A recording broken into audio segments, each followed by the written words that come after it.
የኢትዮጵያ ዋንጫ ሁለተኛ ዙር ውድድር ትናንት በተደረጉ ጨዋታዎች ተጠናቋል። 16 ውስጥ የገቡ ቡድኖችም ታውቀዋል። ባህር ዳር ከተማና ሸገር ከተማ የተገናኙበት ጨዋታ በጣና ሞገዶቹ 2-0 አሸናፊነት ተጠናቋል።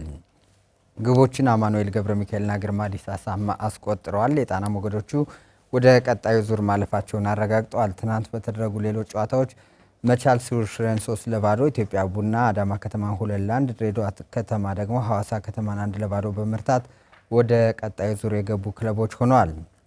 ሲዳማ ቡናና ነገሌ አርሲ ከንግድ ባንክና ሀዲያ ጋር ያደረጓቸው ጨዋታዎች በአቻ ውጤት ቢጠናቀቁም በመለያ ምት አሸንፈው ሲዳማና ነገሌ አርሲ ወደ ሶስተኛ ዙር ገብተዋል። ከከፍተኛ ሊግ ክለቦች መካከል ሰሜን ሸዋ ደብረ ብርሃን፣ አቃቂ ቃሊቲና ቢሾፍቱ ከተማ ትናንት ተጋጣሚዎቻቸውን አሸንፈዋል። ሶስተኛ ዙርም ገብተዋል።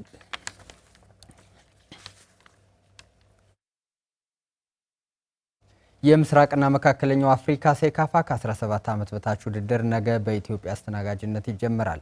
በውድድሩ 10 ብሔራዊ ቡድኖች ይሳተፋሉ። በምድብ 1 አዘጋጇን ኢትዮጵያ ጨምሮ ሶማሊያ፣ ኬንያ፣ ደቡብ ሱዳንና ሩዋንዳ ተደልድለዋል።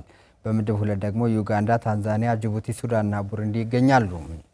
ውድድሩ በአዲስ አበባና ድሬዳዋ ከተሞችም እንደሚደረግ ታውቋል። ለውድድሩ በቂ ቅድመ ዝግጅት መደረጉን የባህልና ስፖርት ሚኒስትር ዴኤታው አቶ መኪዩ መሐመድና የኢትዮጵያ እግር ኳስ ፌዴሬሽን ፕሬዝዳንት ኢሳያስ ጅራ ገልጸዋል። በዚህ ውድድር ከአንደኛ እስከ ሶስተኛ የሚጨርሱ ብሔራዊ ቡድኖች በቀጣይ ዓመት አፍሪካ ዋንጫ የሚሳተፉ ይሆናል። የኢትዮጵያ ብሔራዊ ቡድን አሰልጣኞች አምሳሉ ጥላሁንና ቤንጃሚን ዚመር በውድድሩ ጥሩ ውጤት ለማምጣት እንደተዘጋጁም አስታውቀዋል። ነገ ውድድሩ ሲጀምር ኢትዮጵያ ከቡሩንዲና ኡጋንዳ ከታንዛኒያም ይጫወታሉ።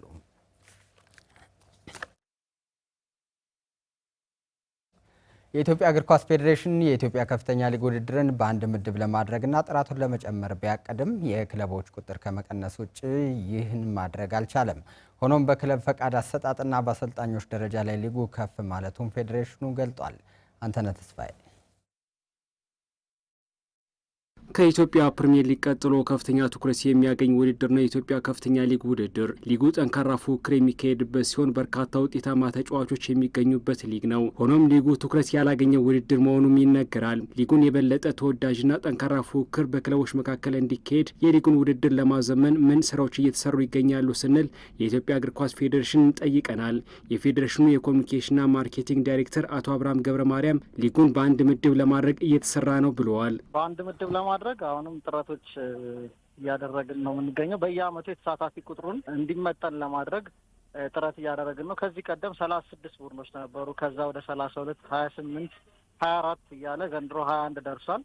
በቀጣይ እስከ 18 እንዲደርስ ጥረት እያደረግን ነው የምንገኘው። በተሳታፊ ቁጥር ብቻ ሳይሆን ውድድሩ በራሱ ኳሊቲ ያለው እንዲሆን፣ የፉክክር ሚዛኑ ከፍ ያለ እንዲሆን የሚያስችሉ ስራዎችን ለመስራትም ጥረት እያደረግን ነው። የሊጉን ውድድር የበለጠ ዘመናዊ ለማድረግ አዳዲስ አሰራሮችን ተግባራዊ እየተደረጉ ይገኛሉ ያሉት ዳይሬክተሩ የክለቦች አደረጃጀት ተግባራዊ ተደርገዋል።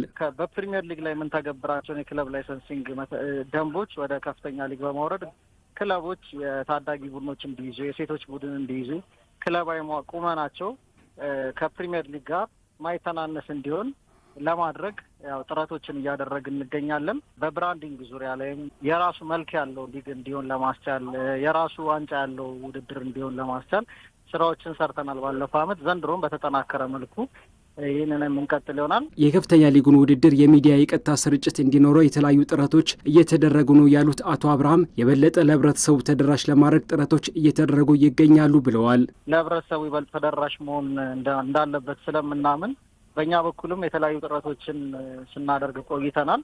ፊፋ ፕላስ ላይ ሰዎች በኦንላይን እንዲከታተሉ የማድረግ ነው። ነገር ግን የተሻሉ አማራጮችን እየፈለግን እንገኛለን። ስናገኝም ወደዛ የምንገባበት መንገድ ይኖራል ማለት ነው። በከፍተኛ ሊጉ የሚያሰለጥኑ አሰልጣኞች የአሰልጣኝነት ፍቃድ እንዲኖራቸው ደንቦች ወጥተው ሊጉን ለማዘመን እየተሰራ መሆኑን አቶ አብርሃም ገብረ ማርያም ተናግረዋል።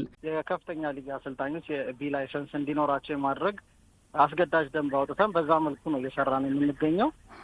ወደፊት ደግሞ የአሰልጣኞች ስልጠና አሁን በተጠናከረ መልኩ እየሰጠን እንደመሆኑ ያንን አሳድገን በርከት ያሉ በጥራትም በብዛትም ብቁ የሆኑ የፕሮ ላይሰንስ እንዲሁም የቢ ላይሰንስ አሰልጣኞችን ባገኘን ቁጥር ደግሞ መስፈርቱን ከፍ እያደረግን ይበልጥ ከፍ ያለ እውቀት ያላቸው ባለሙያዎች ወደ ስራ እንዲገቡ የማድረግ ስራ የምንሰራ ይሆናል ማለት ነው።